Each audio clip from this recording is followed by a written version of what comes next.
¿cierto? Perdón, 305. Rivero 305. Y de ahí te vendrías entonces a Rivero, las dos últimas para Rivero 506. ¿Sí? Sí, porque ahorita, 10 minutos, 5 minutos, pero no puedo venir. Lo llamo y me colga. Sí, por favor. Dale la corriente del archivo de Marcón y Pásalo. Ah, no, sí, no. Sí, por favor, necesitamos un día. Entonces, ¿no? Ya, listo. Mira, te debo el tema.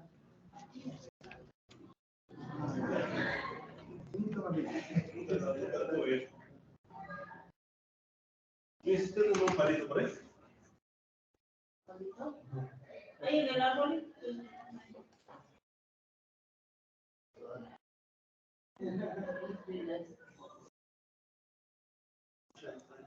Michelle, la niña, Michelle. Ah, sí, Michelle Avenida. No, pues es lo que falta. Michelle, ¿tienes un número? Tú con... ¿A quién tienes un número? A Michelle. A Michelle. Es que te sentaron, No, Michelle. Ah, ya. Que se ve sin así.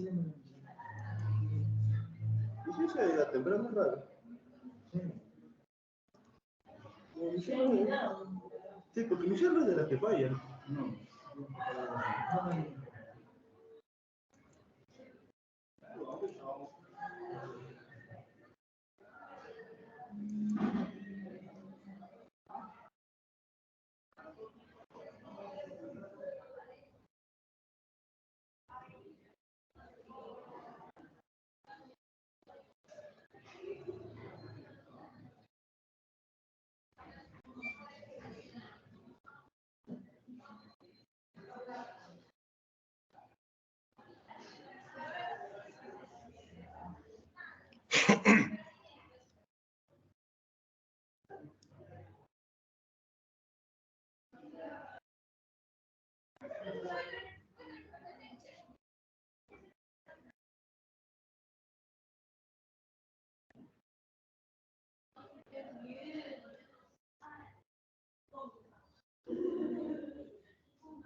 $34.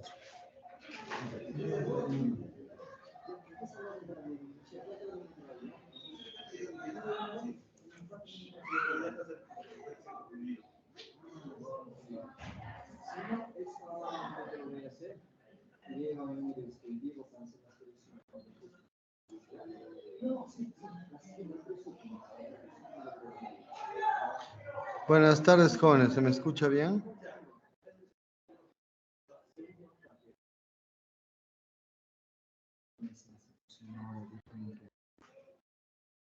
Buenas tardes, jóvenes. ¿Se me escucha bien?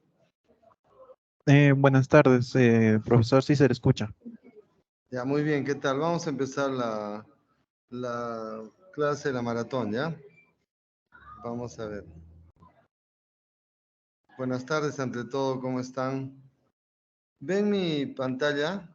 ¿Se observa mi pantalla? Se visualiza. ¿Perdón? Sí se llega a visualizar. Ya. Vamos a empezar. Bien, jóvenes, el tema de hoy día en la maratón se ha puesto un tema que está muy de moda, muy preguntado, que es la parte de ecología, ¿ya? A ver, vamos a empezar con las primeras definiciones para ver algunos temas. A ver, ya. La ecología es una rama de la biología que se encarga de estudiar las relaciones entre los seres vivos y su medio ambiente.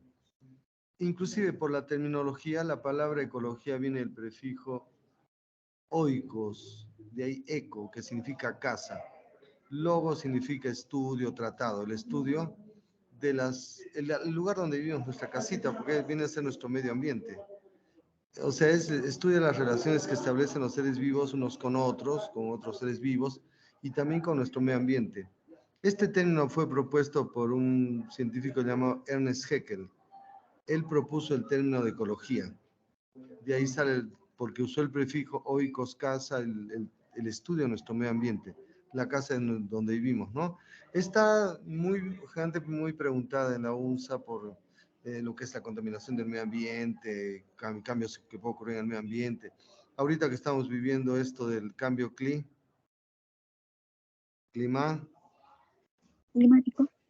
climático, que está ocurriendo unos cambios serios en nuestro medio ambiente, ¿no? Entonces, por eso es muy importante saber los conceptos de la ecología, ¿ya? A ver, entonces, número 1, ¿por qué le pusieron a la ciencia ecología del prefijo oikos, eco, que significa casa, estudio del lugar donde vivimos? ¿Qué estudia la ecología? Las relaciones, interacciones que establecemos los vivos con otros seres vivos, con nuestros seres vivos de nuestro lugar, y también con nuestro medio ambiente, ¿ya? Ahora, la ecología se divide en dos áreas. La autoecología, auto viene de uno mismo. Auto es uno mismo. Es el estudio de la ecología de un individuo o grupos de individuos y su adaptación al medio ambiente. O sea, de un individuo, cómo se adapta a su medio ambiente. Auto, uno mismo. Y la cinecología, cineco es movimiento, estudia la relación entre comunidades de distintos individuos en ecosistemas. Mire, como el prefijo lo dice, auto, uno mismo, estudia la ecología de un individuo, un grupo de individuos de una población igual y su adaptación. Y cinecología estudia la relación entre las comunidades de individuos y los ecosistemas, o sea, ya es mucho más amplio, o sea, autoecología individual y cinecología más grupal, ¿ya? Entonces, la que estudia la relación entre comunidades, poblaciones, es la cinecología. Quien estudia un solo individuo y sus grupos de individuos similares es la autoecología, ¿ya? Esas son las divisiones de la ecología. Ahora, hay algunos términos en ecología, por ejemplo, como niveles de organización para entender la ecología está el individuo. El individuo es un conjunto de células, órganos y sistemas. Pueden ser individuos unicelulares o individuos pluricelulares que la biología les pone nombre con dos vocablos, género y especie. O sea, para poner nombre a un ser vivo hay que usar la palabra género y la palabra especie. Por ejemplo, el individuo humano es el Homo sapiens, ¿no? El perro es el Canis lupus. O sea, todo individuo es un ser vivo, puede ser una bacteria, que es un unicelular, o si somos seres pluricelulares, estamos hechos de tejidos, órganos, aparatos, sistemas. Ahora, ¿cómo pone la biología nombre a un ser vivo? Usando dos vocablos. El primero indica el género y el segundo la especie. Correctores. Género, por ejemplo, ¿por qué el gato se llama Felis catus? El subgénero es Felis y la especie Catus. El hombre es el Homo sapiens, género Homo homínidos, especie sapiens. Todo ser vivo tiene un nombre, individuo es un ser vivo, ¿ya? Ahora, cuando se juntan individuos de la misma especie, que viven en un mismo lugar durante un mismo tiempo, van a formar un nivel más amplio de la ecología, que es la población. Esa población vendría a ser el conjunto de individuos que tienen que ser de la misma especie y que se relacionan por dos características, el espacio y tiempo. O sea, el lugar donde viven y el tiempo en el que viven. Es decir, para nombrar una población, nosotros tenemos que decir siempre tres características. A qué especie pertenecen, en qué lugar viven y en qué tiempo viven. Por ejemplo, yo voy a decir una población. La población de vicuñas, de pampas, caleras del 2020. ¿Por qué está bien dicho? Porque todos son de la misma especie en vicuñas. Viven en las pampas caleras. Y estoy mencionando un tiempo, el 2020. Esa población puede subir y bajar, ¿no?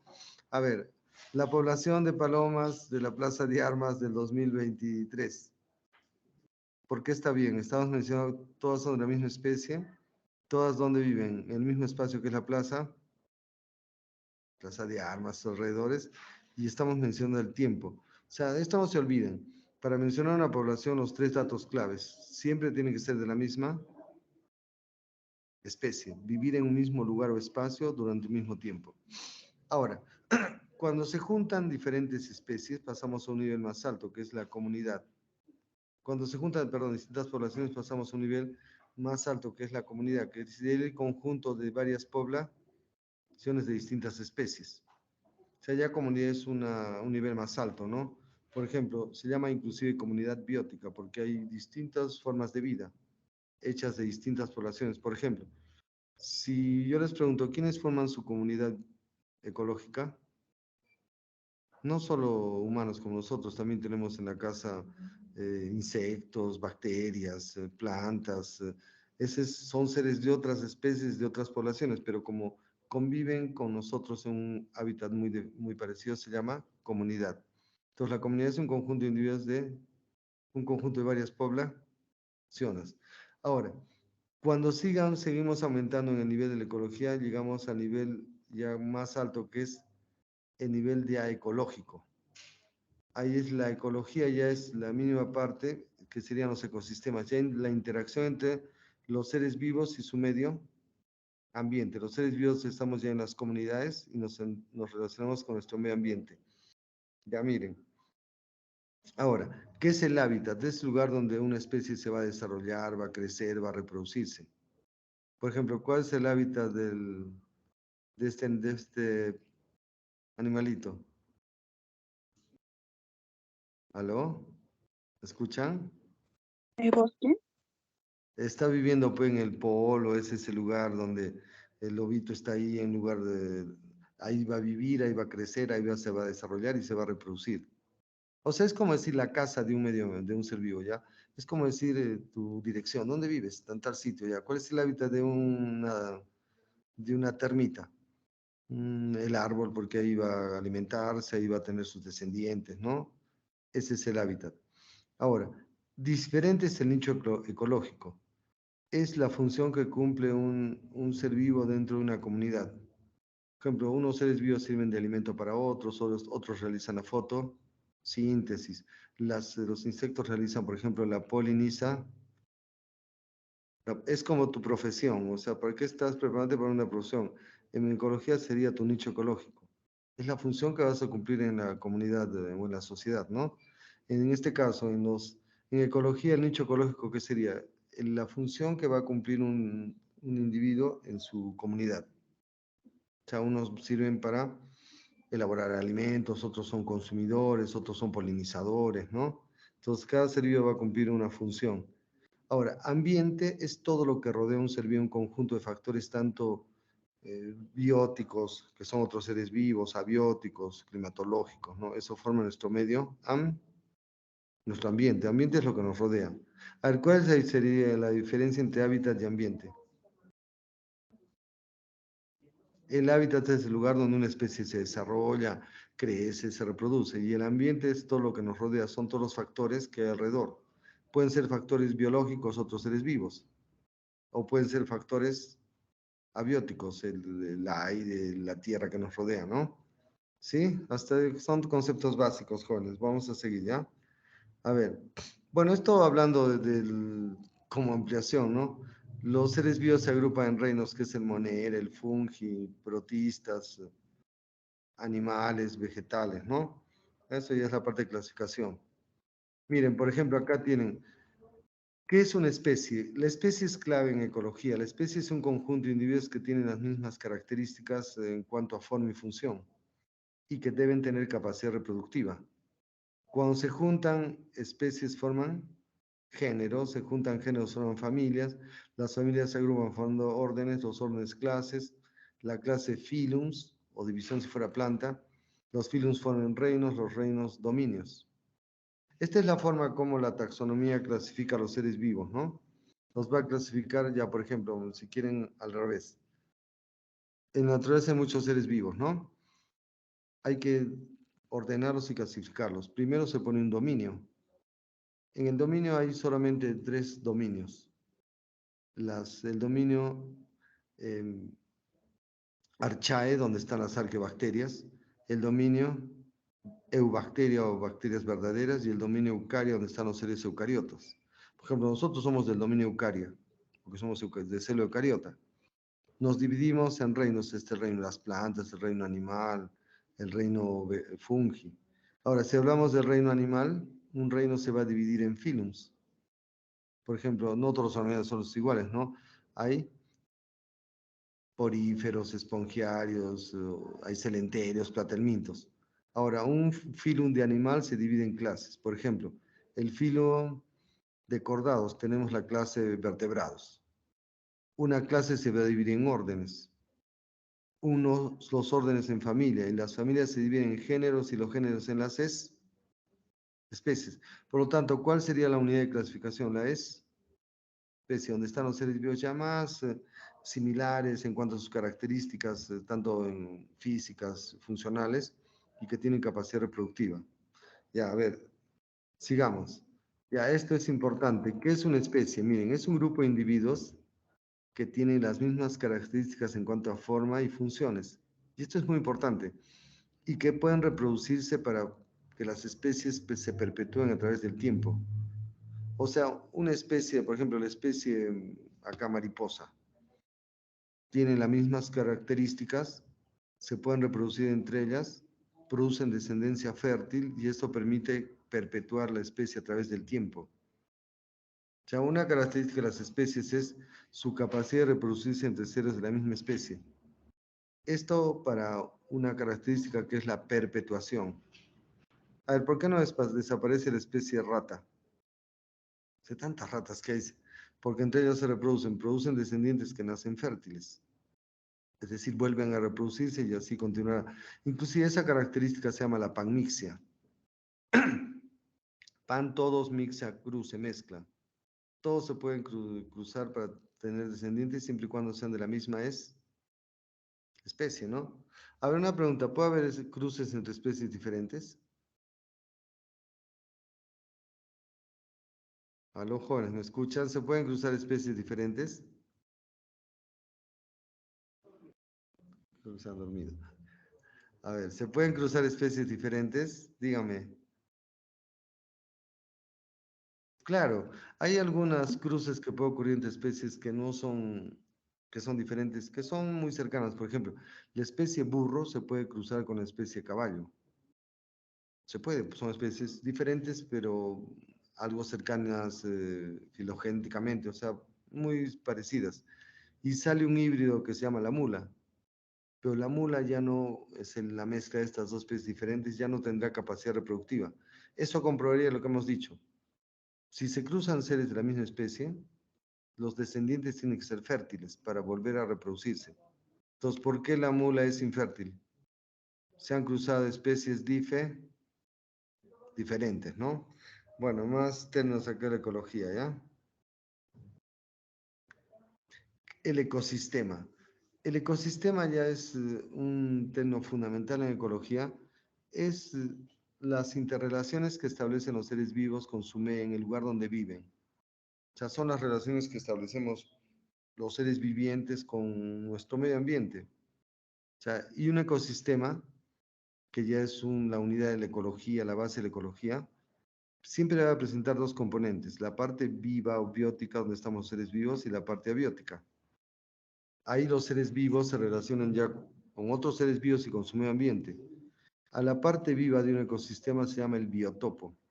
Perdón, a la biocenosis es la parte viva y la parte biótica, ahí estamos las comunidades. Y la parte abiótica es el biotopo. Viene de topo, que es lugar, topo, ¿sí? Topografía, que estudia la Tierra, lugar, más o menos, ¿no? A ver, por lo tanto, ¿cuántos componentes tiene un ecosistema? Dos. La biocenosis, que somos los seres vivos que estamos agrupados en comunidades. Y el biotopo es el medio físico o lugar donde se desarrollan los seres vivos. Por ejemplo, en el biotopo está la tierra, el agua, el aire, la luz que nos llega, ¿no? Y en la biocenosis están otros seres vivos que nos acompañan en nuestro hábitat, bacterias, plantas, animales, ¿no? Ya ver, esto muy importante. ¿Qué es un ecosistema? Un ecosistema son las relaciones que establecen los seres vivos con su medio ambiente, ya más, para decirlo más fácil. Son las relaciones que tienen los seres vivos con el lugar donde viven, ¿ya? Ahora, como un ecosistema tiene dos componentes, lo que los seres vivos y el lugar donde viven, por lo tanto habrá dos componentes, ¿sí? A los seres vivos no les vamos a decir seres vivos, sino se va a llamar, solo cambia el nombre, la biocenosis. En un ecosistema, que es la biocenosis, serían todo lo vivo de un ecosistema, las comunidades, los seres vivos, las plantitas, los animales, las bacterias, nosotros. Y el lugar donde vivimos es el biotopo, es el medio físico. Es el lugar donde se desarrollan los seres vivos, la tierra, el agua, el aire, ¿no? ¿Sí? Entonces, ¿cuántos se componen de un ecosistema? Dos, el biotopo, que es las condiciones físicas y químicas, y la biocenosis, ¿sí? Muy bien. Vamos a seguir, ¿ya? Bueno, los biomas ya es un conjunto de ecosistemas. Se llama biomas a regiones bioclimáticas muy grandes, homogéneas, que comparten un mismo clima, un mismo lugar, su misma flora y fauna. Por ejemplo, hay biomas que son océanos, sabanas tropicales, desiertos, estepas, praderas templadas, bosque, taiga, tundra. Entonces, ¿qué es más alto que un ecosistema? Los biomas. Sería un conjunto de varios ecosistemas. O sea, el bioma es más grande. Un océano no es un ecosistema, es un bioma.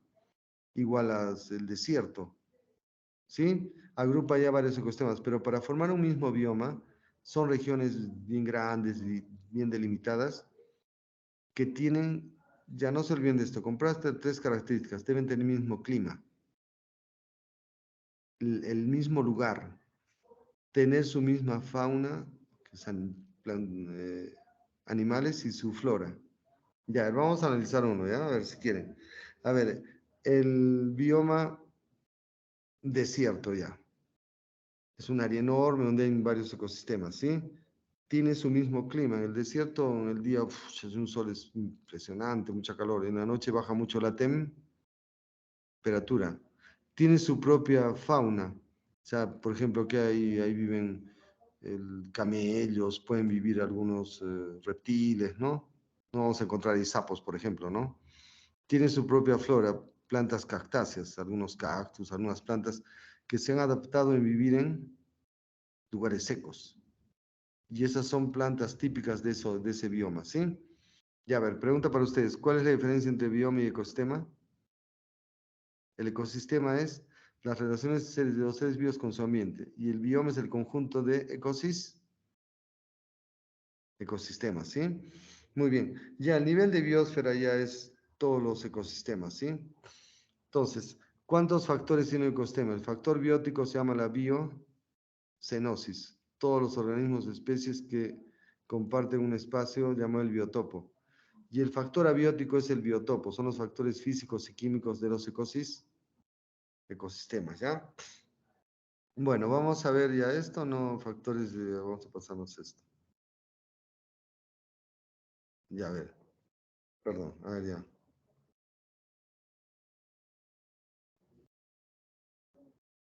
Ya, nos quedamos por acá, a ver ya. Por ejemplo, los factores abióticos, está el suelo, ahí está la litosfera, el suelo puede ser de arcilla, tiene nitratos, fosfatos, es la litosfera. El agua hay agua marina de 30 gramos por litro de sal, agua dulce menos sales y agua salobre que es intermedia. El agua salobre es aquella que tiene más sales disueltas que el agua dulce, pero menos que el agua salada, ¿no? Que ocupa gran cantidad en nuestro planeta, sobre todo el agua, la que ocupa más es el agua salada. El aire es una mezcla de gases. Donde el gas que más abunda en el aire es el nitrógeno, 71%, 78%. Oxígeno, el 21%, otros gases 1%. Ahí está el dióxido de carbono, que lo usan las plantas para la fotosíntesis, ¿no? Clave el dióxido de carbono. Ahora, esto no se ha puesto mucho. El sol que envía la energía a la Tierra, que es nuestra estrella en estado plasmático. Ahora, para que no nos dañe tanto la energía del sol, tenemos la capa de ozono que absorbe el 97 a 99% de la energía, para que no dañe la piel. Eso hemos visto en clases. El pigmento que nos protege es la melanina. Cuando un animal tiene temperatura, cuya temperatura es constante, se llaman homeotérmicos. Es lo que llamamos antiguamente animales de sangre caliente, nosotros, las aves. Hipoiquilotermos son animales cuya temperatura se modifica o cambia según el medio ambiente. Es lo que antiguamente llamamos animales de sangre fría. Ahora, ¿quiénes aprovechan el sol? Las plantas para la fotosíntesis, ¿no? Bien, vamos a ver, no sé dónde está este, que quiero ver que vean, a ver ya, vamos a ver ahorita. Ya, esto antes de ver que los han puesto. A ver, ¿qué son poblaciones? Un conjunto de individuos de la misma especie que habitan en un mismo lugar y intercambio de material genético en la reproducción, ¿sí? Generan descendencia fértil o fecunda. O sea, seres de la misma especie tienen que ser siempre, ¿sí? Una población tiene algunas características. Otra está acá. A ver ya. Densidad poblacional, distribución, dispersión, natalidad, mortalidad, distribución por edades, crecimiento, potencial biótico, curva de supervivencia. Estas son características de una población. A ver, la primera, ¿qué sería la densidad poblacional? Cantidad de individuos en un determinado lugar. Por ejemplo, puedo decir, hay tantas moscas, perdón, hay tantas hormigas en 1 metro cuadrado, tantos pinos por hectárea. Densidad es la cantidad de individuos en un determinado tiempo. Ahora, la cantidad también está la distribución en el lugar. La dispersión es cómo se separan en su medio ambiente. Las poblaciones pueden ir cambiando por los índices de natalidad y mortalidad. Se les puede distribuir por edades. También el crecimiento poblacional. Hay una curva de supervivencia. Ya miren acá.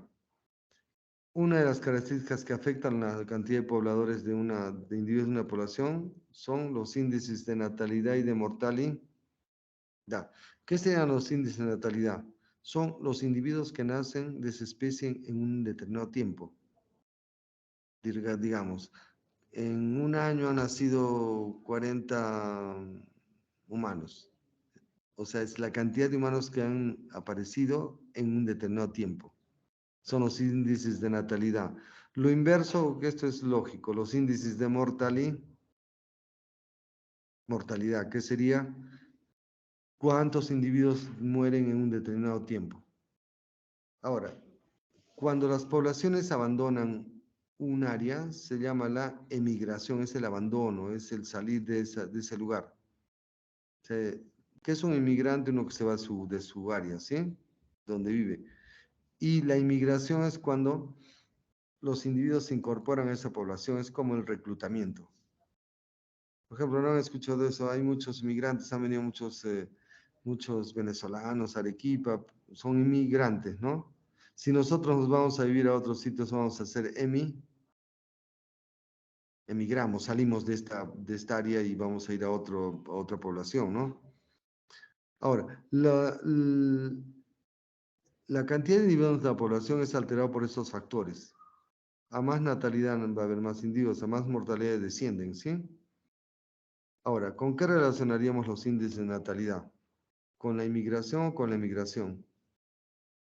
Con la inmigración, porque en ambos casos la cantidad de individuos va a subir, o sea, va a ser más alta. ¿Con qué relacionaríamos la inmigración, la disminución? Mortalidad e inmigración, porque ambos son relacionados. En ambos casos la cantidad de individuos va a descender, ¿no? Imaginen que una población mueren individuos y otros se vayan, pucha, la población ya prácticamente desaparece, ¿no? Al revés, ¿por qué en estos se relaciona la natalidad con la inmigración? ¿Se imaginan que vengan más individuos a vivir en una población y nazcan más? ¿Qué va a pasar? Pucha, aumenta mucho la población, ¿no? Por eso hay una relación entre los índices de natalidad e inmigración y los índices de mortalidad e inmigración. Porque en la mortalidad e inmigración las poblaciones van a disminuir. En la natalidad e inmigración las poblaciones van a aumentar, ¿sí? Ya vamos a tratar de abarcar todo lo que se han puesto ahí. Densidad, perdón, es el número de individuos de una especie que comparten un espacio en un determinado tiempo. Es el número de individuos por área o volumen. Dice, está aumentando la densidad poblacional. Hay más individuos de esa especie en un lugar, ¿sí? Ahora, ¿esto qué es la dispersión? Esto es lo más fácil. Dispersión es algo así como separación. es cómo se separan los individuos de una población en un determinado lugar. Y hay tres tipos de dispersión. Cuando los individuos en una población están en cualquier lugar de un territorio, pues están uno por acá, el otro por allá, no sé dónde está el otro, o sea, es un desorden. Se llama distribución aleatoria o al azar. Los individuos están dispersos, diseminados en un ambiente, no sabemos dónde están. Es algo así. Un ejemplo que ponen es, por ejemplo, en un lugar donde depositan granos, qué sé yo, entran gorgojos, que son parásitos. ¿Dónde están ahora? Los busco, no sé dónde están, no están en grupo, están por todo lado, ¿no? Están muy, muy dispersos. Eso se llama distribución aleatoria o al azar. Ahora, cuando los individuos de una población se separan según un espacio determinado, así están como en orden, como en fila, ya ordenan, forman filas, columnas, se llama la uniforme. Ahí los individuos de esa población se los separa un área más o menos constante. Por ejemplo, así viven muchas plantas en los bosques. Por ejemplo, si acá hay un árbol, el otro no va a estar al lado. Tiene un espacio, el otro va a estar en otro espacio. A ver, ¿por qué no podrían vivir árboles juntos? Como acá, porque se quitarían el sol, no tendrían los nutrientes para su desarrollo, ¿no? Eso es poblaciones de árboles. También lo hacen animales que es territorial. Dicen, este es mi espacio, nadie se me acerca. El otro día yo tengo mi espacio. O sea, están distribuidos de forma uniforme, como ordenaditos, pues cada uno en su lugar, ¿sí?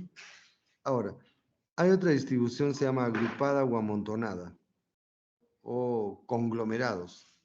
Es cuando se juntan individuos y viven en grupos. Este es, por ejemplo, el humano y muchas poblaciones de seres vivos. Se encuentran, viven como en grupos, juntitos, las hormigas, las abejas, el humano, ¿no? ¿Sí? Esta es la más común en la naturaleza, la distribución o dispersión agrupada o amontonada. A ver, vamos a hacer una pregunta, ¿ya? ¿En qué tipo de distribución poblacional? Si encuentro un ser vivo, no sé si voy a encontrar cerca otro ser vivo de su misma especie. En la aleatoria. ¿En qué tipo de distribución o dispersión? Si encuentro un individuo de esa especie, me sería fácil encontrar más individuos de su misma especie. En la agrupada. O sea, por ejemplo, la mayoría de poblaciones viven de forma agrupada o conglomerado. Por ejemplo, si yo veo una hormiga, la sigo, sé que voy a encontrar cerca más de su misma especie, ¿no? Están bien en grupos. Si uno se pierde en una zona, en la selva, qué sé yo, ya que no sé dónde ir, digo, ahora, ¿cómo encuentro un grupo de humanos? Que por casualidad encuentre ahí un humano, ya, me salvé la vida. ¿Por qué? Sé que donde hay él va a haber más humanos, porque tiene su grupo, su tribu, su comunidad, ¿no? Bueno, ya, entonces, ¿cuántos tipos de dispersión poblacional hay? Tres. Cuando los individuos viven en cualquier área del medio ambiente, no hay una relación estable entre ellos. O sea, como en desorden se llama distribución aleatoria o al azar. No es muy común para estos gorgojos. Cuando los individuos viven como en orden en filas y columnas, se llama uniforme, típico de plantas, de bosques y animales que territoriales. Dicen, este es mi territorio, no se me acercan. Cuando es distribución agrupada, que viven en grupos, como lo hacen las hormigas, las abejas, el humano. Si nos preguntaran, ¿cuál es la distribución poblacional más común? La conglomerada. Así vive la mayor cantidad de seres vivos, mamíferos, insectos, ¿no? Abejas, hormigas, ¿no? A ver, vamos a seguir. Acá tienen otra vez, miren, ¿cuántos tipos de distribución poblacional hay? Tres. Cuando vive en cualquier sitio al azar a especies, sin tendencia a reunirse a agruparse. Cuando viven ordenadamente, por interacciones, por plantas, regular uniforme. Si viven en grupos, la agrupada es la más común, la más frecuente, ¿ya? Vivir en grupos, como los humanos, insectos, muchos mamíferos, ¿sí? Y ahora vamos a ver distribución de las poblaciones. ¿Cómo se distribuyen las poblaciones? Las poblaciones se pueden distribuir por edades, por sexos. Bueno, esto es lógico. Por sexo tiene que haber, pues, machos, hembras, ¿no? Eso es lógico. Ahora, por edades, se puede separar a los individuos de una población según su edad. Por ejemplo, hay individuos que están en edad de la población muy niños o si es otro tipo de especies, son infantes, son alevines, son cachorros, ¿no? Se llaman los individuos en época prerreproductiva porque todavía no pueden tener descendientes. Una vez que esa especie desarrolle y esos seres vivos de esa población puedan tener hijitos, se llama la etapa reproductiva. Cuando ya envejecen, ya como el humano, cuando es viejito, ya no puede tener hijos, se llama la edad postreproductiva. O sea, ¿cómo distribuimos una población por edades? Nos debemos fijar mucho en la reproducción. Si los individuos de esa especie son todavía infantes, infantiles, cachorros que decimos, si fueran peces alevines, si fueran pollitos polluelos, decimos que están en época prereproductiva. A ver, ¿no están escuchando? Bueno, ya supongo que sí. Prereproductiva, o sea, no pueden tener todavía hijos. Cuando ya maduran y tienen la capacidad de reproducirse, entran a la edad reproductiva. Ahora, cuando ya envejecen y ya no pueden tener descendientes, se llama la edad postreproductiva. Esa es la distribución por edades, o sea, ahí no se fija en la reproducción. Y esto tiene que ver también con el crecimiento de las poblaciones. Miren, ya, cuando una población de individuos va a aumentar, o sea, va a aumentar con el tiempo. Miren, si ven, hay más individuos en la etapa prereproductiva, regular en la edad reproductiva y pocos en la edad postreproductiva. Acá hay pocos ancianos. Se supone que hay muchos niños, digamos ya. Porque esta población va a crecer. Estos niños van a crecer, van a reproducirse, va a aumentar la población, ¿sí? Ahora, hay poblaciones estables que tienden a estar, la cantidad de individuos no aumenta mucho. Miren, cuando prácticamente la cantidad de individuos de postreproductivos, en este caso la reproductiva y la prereproductiva, no hay tanta diferencia. Miren, acá hay la cantidad de individuos no reproductivos. Estos son los reproductivos. Y estos lentamente empiezan a envejecer. O sea, la población se va a mantener estable. Ni va a aumentar ni va a desarrollar, ¿sí? Ahora, cuando una población tiende a desaparecer, está en decadencia. Digamos que esta población, miren, ¿ven? Ahí es como la pirámide invertida. Los individuos en etapa prereproductiva, 26%, no mucho, más está en etapa reproductiva y postreproductiva. O sea, es una población de mayores y ancianos. Acá suma ya casi el 75% o 74% de la población. O sea, la mayor cantidad de individuos son adultos y maduros. Estos van a morir, estos van a reproducir, van a envejecer y la población puede empezar a entrar en decadencia o desaparecer. Es lo que está ocurriendo, por ejemplo, hablando de la población humana, en muchos países europeos, países un poco más desarrollados. Hay muchos adultos y ancianos, niños pocos, menos, miren. Y como hay pocos niños, los adultos ya no van a reproducirse, los de la edad reproductiva no van a querer tener hijos y esta población tiende a disminuir, a disminuir. Inclusive yo he escuchado unos reportajes, por ejemplo, en algunos países, en unas ciudades en España, hay ciudades donde ya casi no hay gente. ¿Por qué? Porque hay gente anciana, porque los jóvenes han emigrado, no quieren tener hijos porque quieren estudiar, qué sé yo, ¿no? Entonces una población de ancianos que tiende a estar en decadencia. Esta tiende a desaparecer, esta tiende a crecer. ¿Sí? Entonces, cuando una población tiende a aumentar de cantidad de individuos, cuando tiene bastantes individuos en la etapa prereproductiva, una población de mucho niño y joven y poco anciano. Cuando la población es estable, cuando hay más o menos equilibrio entre los individuos. O sea, no hay mucha separación, ¿sí? Y cuando una población tiende a desaparecer, cuando entre adultos y ancianos casi es toda la población y hay pocos pocos en edad prereproductiva, o sea, población de pocos niños. Esto también puede ocurrir en otras especies, ¿sí? Ya, potencial biótico es la capacidad de una población para reproducirse en condiciones óptimas y producir el mayor número de descendientes.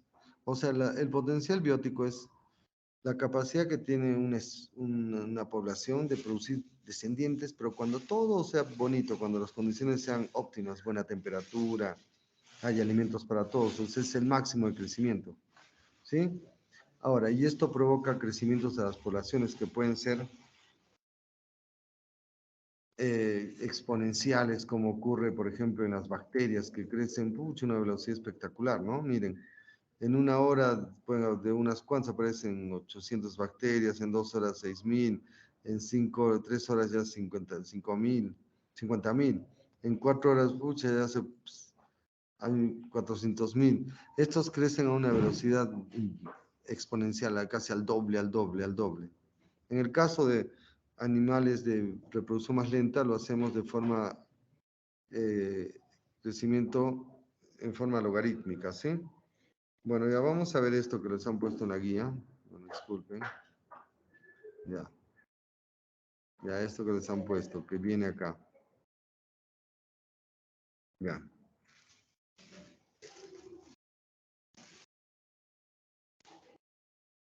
A ver, ¿qué son asociaciones biológicas?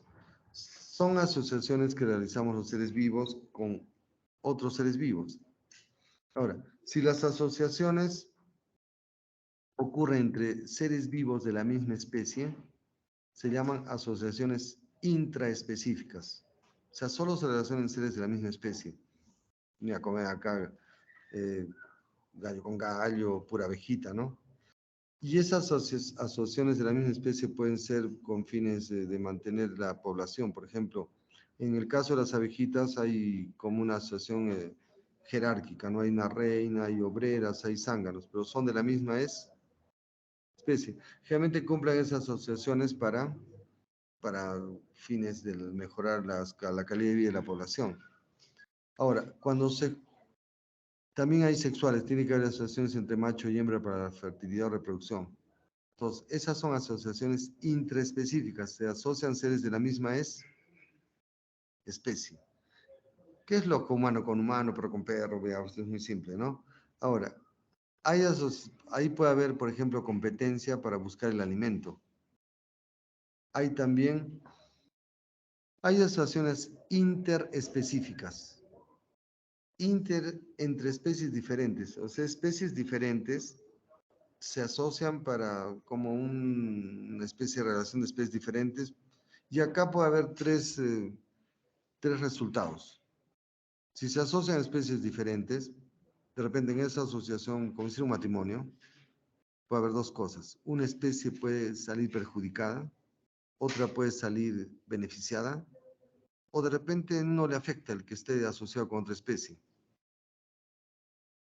¿Sí? Entonces, ¿cuántos tipos de resultados puede haber en las asociaciones especies diferentes? En esa asociación matrimonio de especies diferentes, puede haber tres resultados.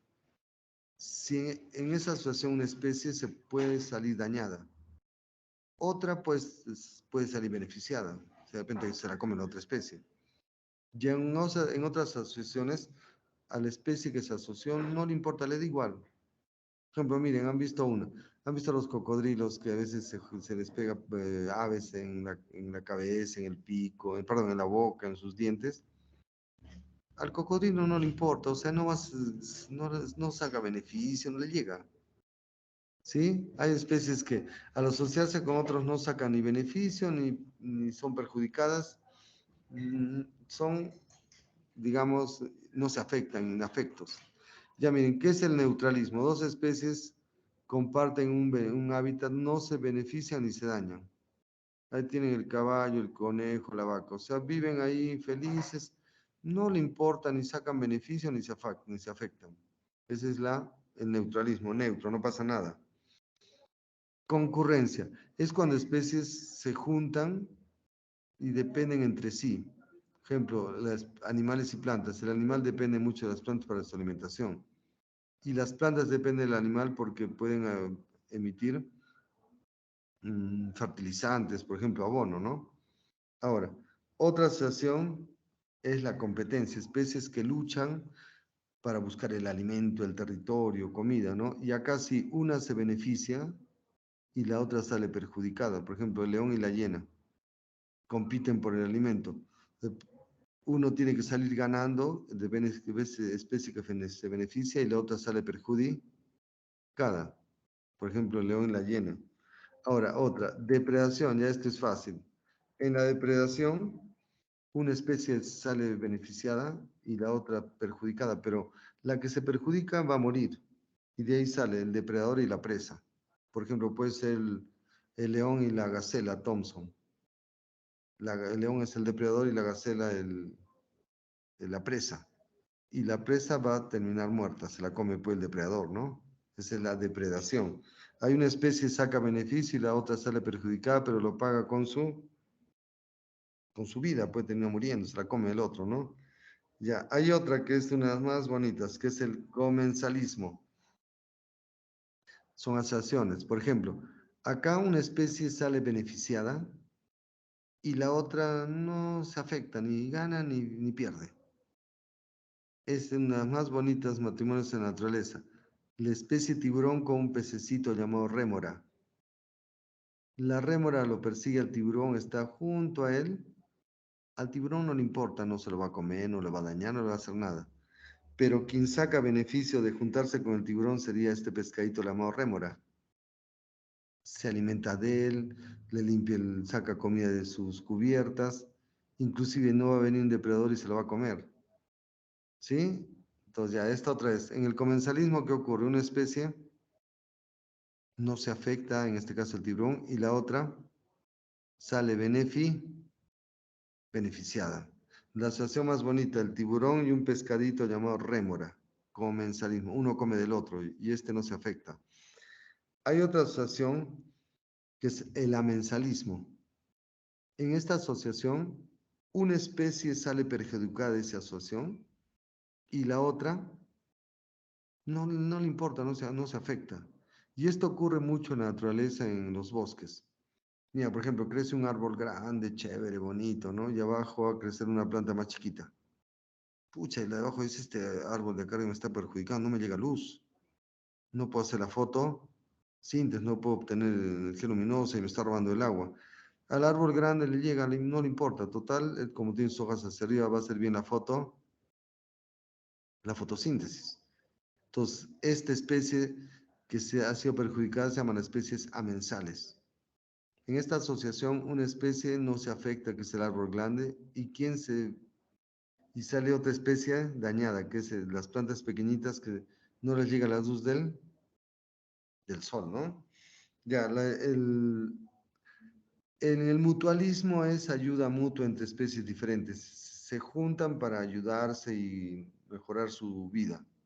Ambos sacan beneficio en el mutualismo. Mutuo, pues yo te ayudo y tú me ayudas. O sea, una ayuda mutua, ¿no? Que ocurre entre insectos, entre animales con otros animalitos, ¿no? También existe la protocooperación. Acá a una especie saca beneficio, la otra no le importa, o sea, no hay problema, ¿no? Ya, y por último, el parasitismo, ya es que van a ver cosas feas.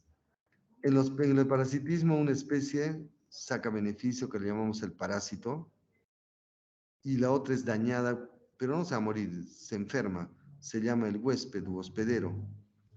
Tienen, por ejemplo, parásitos como los piojos que parasitan mamíferos como el humano, los ácaros, parásitos de plantas, ¿sí? ¿Qué parásito es? Que nos va a sacar sangre. Las sanguijuelas. Hay dos tipos de parásitos. Cuando el parásito viene a la superficie de otro ser vivo se llama ectoparásito. Y cuando se introduce, como los piojos, las sanguijuelas, estos piojos. Y cuando se introducen dentro del cuerpo se llaman endoparásitos. Ahí está, por ejemplo, este gusano que puede entrar a nosotros y vivir en el intestino. Se llama la tenia, un parásito intestinal. Bueno, Juan, espero que les haya servido ya para que resuelvan sus preguntitas. ¿Sí? Cuídense mucho, nos vemos la siguiente, ¿ya? Hasta luego. Están durmiendo. Hasta luego, jóvenes. Hasta luego, profesor. Chao, luego, chao. Cuídense profesor. los parásitos. Profesor. Chao.